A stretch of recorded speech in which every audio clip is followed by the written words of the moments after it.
What? You're fucking high! Are you out of your mind? I'm gonna make you eat a plate of human shit! Yeah! Get away from me! Yeah!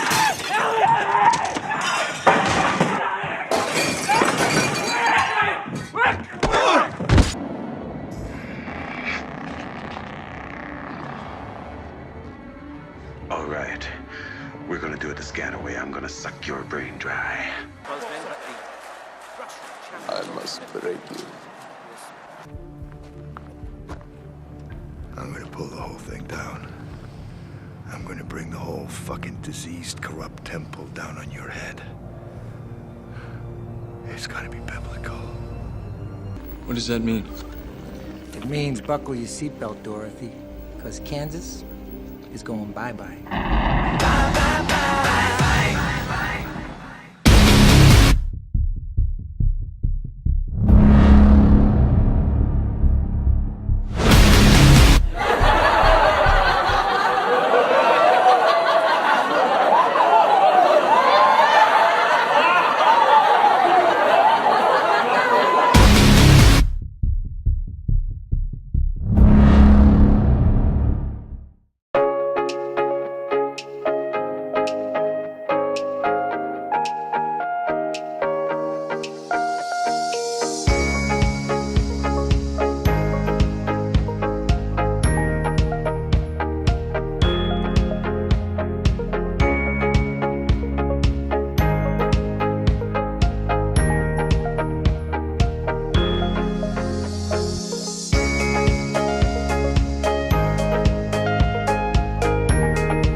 In today's video, we're going to be looking at the MPU 6050 6 Degrees of Freedom breakout board, which features a 3-axis accelerometer and a 3-axis gyroscope.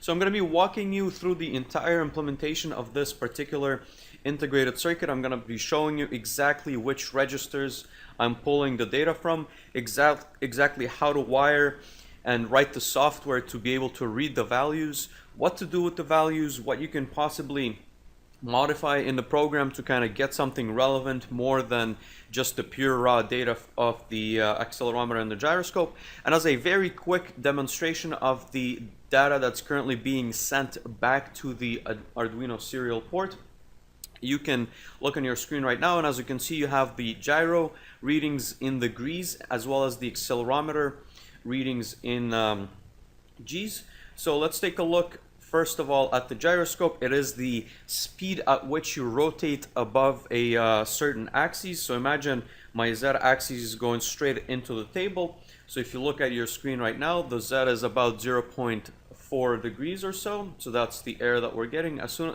as I start rotating the board, you see that number decrease because I'm going in a clockwise direction. If I go counterclockwise, that number is going to go up until I release the board. As far as the accelerometer goes, this is currently reading the G-force that is being exercised by Earth. So once again, this is in the Z-axis. You have 1G going down.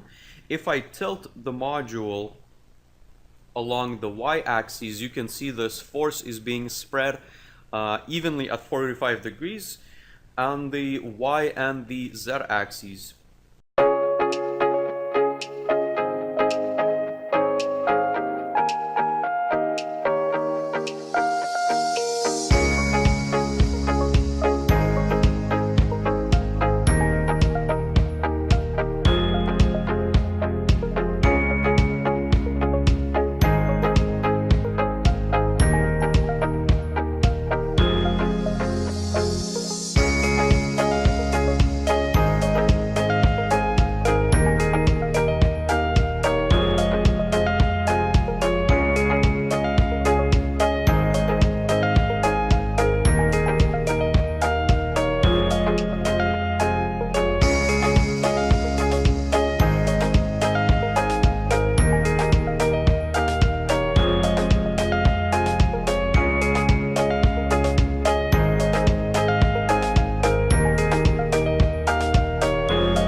we should have been talking about gyroscopes all along.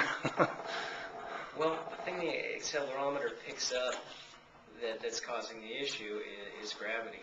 And so you come up with an accelerometer that's giving you one bit of data, and you've sort of got two unknowns. You've got one, which way is the gravity vector pointing, and two, which way is this thing accelerating. Now fundamentally we can make some assumptions that when you're starting out at thrust, this thing isn't moving. And then you can say, okay, gravity's down. We measure a little bit of acceleration incrementally. All right, we know we moved this way a little bit, so we can assume that gravity's pointing down this way. Now we go a little bit farther. All right, we know we moved it a little bit farther. Gravity's now this way. But you've got a little bit of tolerance on each of those measurements, and so as you go along, your gravity vector is getting less and less accurate over time, and so your readings are getting less and less accurate. What the gyro does is it just looks at angular rate. So sitting here, you're getting a 0. As soon as you move, you don't have to worry about the gravity vector. All you see is that you've changed an angle, and that gives you a lot more accuracy. Another problem with the accelerometer is that if it's positioned here, and we make a motion, we know the distance between the accelerometer and the pivot point approximately. And so we can tell how far our angle went. If we are doing something where the device is positioned like this and we're thrusting, now the distance is changing, and our angular measurement is becoming much more complicated. We have to know how far we thrust as well as how much force has been applied. Where with the gyro, it doesn't really matter where the gyro is in the device. Tilt is tilt, and it gives us a result. So it starts out with information that, I mean, the accelerometer starts out with information that we don't end up using except as a starting point to start calculating from. Yeah, it's something we just need to subtract out fundamentally. Right. And it creates inaccuracies over the long run.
The space station provides a place to test many technologies in the space environment where they will be used. Lori Meggs with the station's Payload Operations Integration Center at the Marshall Space Flight Center in Huntsville spoke with Chris Provencher, a project manager with Ames Research Center. He described how his team on the ground controls the flight of robotic satellites on the station using a smartphone, similar to the ones many of us use every day. So I'm researching Smart Spheres, which is a robotic free flyer on ISS. So the spheres are free-flying satellites on ISS, and they use CO2 propulsion to move around, and they can navigate, but they're satellites. What kind of controller are we talking about? So the controller is actually a Google Nexus S smartphone. So by connecting that smartphone to the satellite, we can use the Wi-Fi on the phone to communicate with the satellite via the LAN that's on board ISS. We can use the processors that are on the phone to control where the satellite goes and what it does. We can use the camera on the phone for vision, and there are other sensors on the phone that we can use as well. So you send communication from the ground? You call the phone? How does that work? Right, so a ground controller can communicate to the smartphone and tell the smartphone where to send the sphere. So that's how we control where this free flyer goes and what it does. Have you had any results thus far?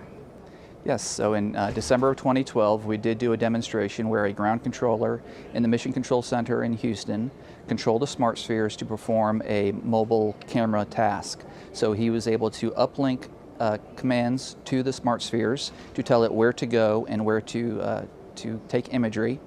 And he was able to not only run some autonomous plans that the smart spheres ran, but he was also able to interrupt the plans and take over manual control of the smart spheres. So it was very successful. What did we learn from that? Well, we learned that we can control a robotic free flyer from the ground under the supervision of a ground controller. The crew only has a limited amount of time on station, and a lot of that time is spent doing maintenance and housekeeping types of activities, to include moving cameras around and also doing other types of environmental surveys, such as taking noise level readings, radiation level readings, other things to make sure that the station is safe. But if we can offload those tasks to a robot, that will free up time for the crew to spend more time working on science. And that's what's important to us. That's what's important.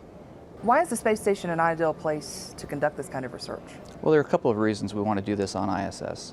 First, the ISS is the ideal test bed for working in microgravity with free flyers. And secondly, since we want these robotic free flyers to be deployed on the space station, we're actually doing our testing in the operational environment. The Smart Spheres is a prototype for a future free-flying robotic system. By using the smartphone, it allows us to control the spheres and to demonstrate the activities of a free-flying camera or a free-flying sensor. And so the lessons that we get from these tests will inform us on how to build the future system.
Yes, I'll just get this gyroscope here, and it's just a toy gyroscope really, but of course in zero gravity, if you knock it, it's going to tumble, it's going to move around like any object up here does.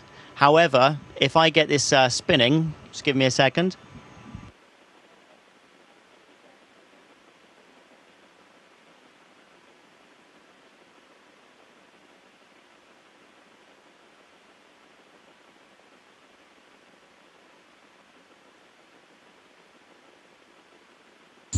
So once the gyroscope is spinning, you can just see how stable it becomes.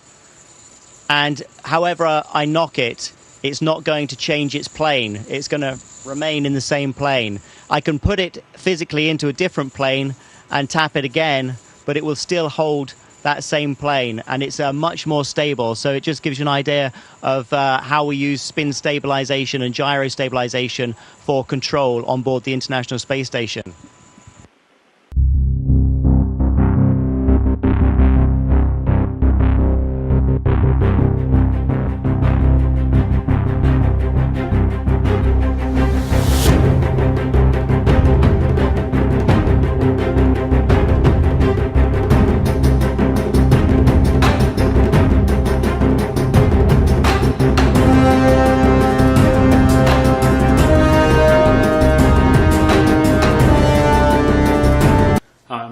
everyone. This is Balls Out Physics, Episode 2, The Gravitational Constant.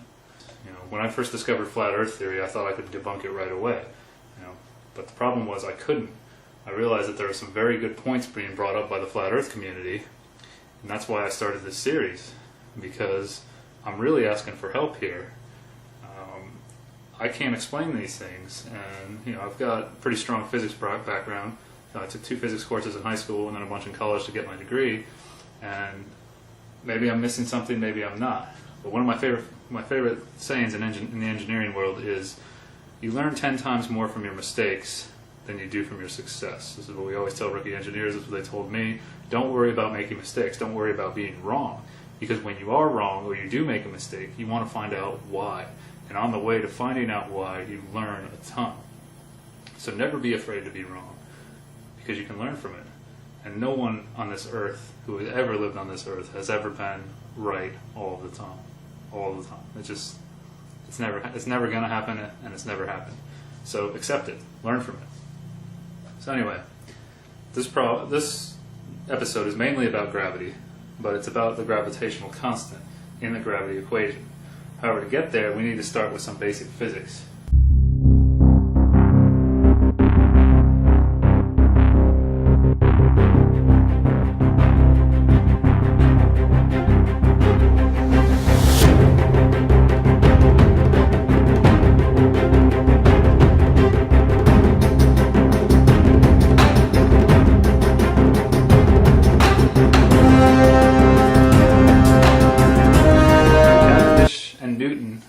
Freemasons. It's a very big club, and back then the average person couldn't even write their own name. So people slowly were introduced to the sciences. More and more people were introduced to the sciences over the years, and it wasn't just the wealthy people over the years. And I know there's a symbol out there that a lot of people have been trying to figure out. It looks something like this.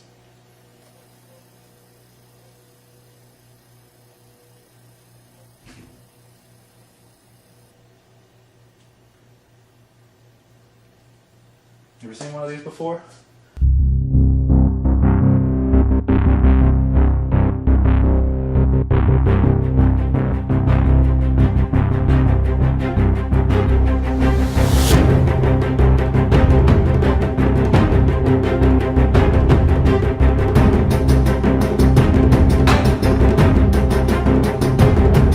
Get to the goddamn point. What's the point, man? There's no reason. Here's my point, dude. There's no fucking reason why these... Yeah, Walter, what's your point? Huh?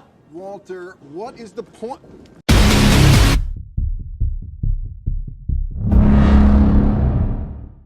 You push that button.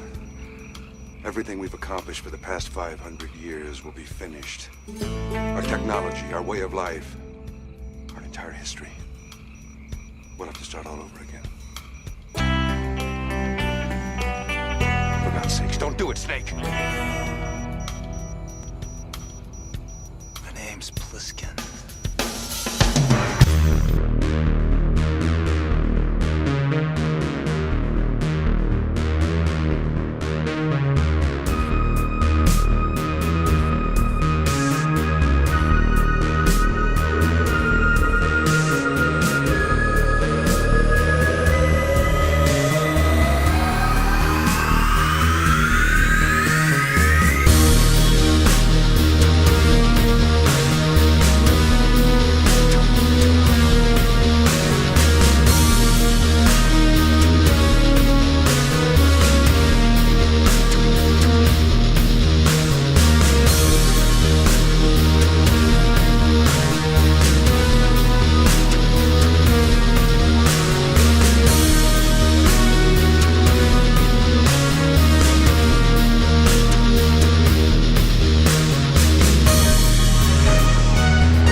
don't get this at all. I thought Little Panda... Shut up, Mr. Burton. You are not brought upon this world to get it.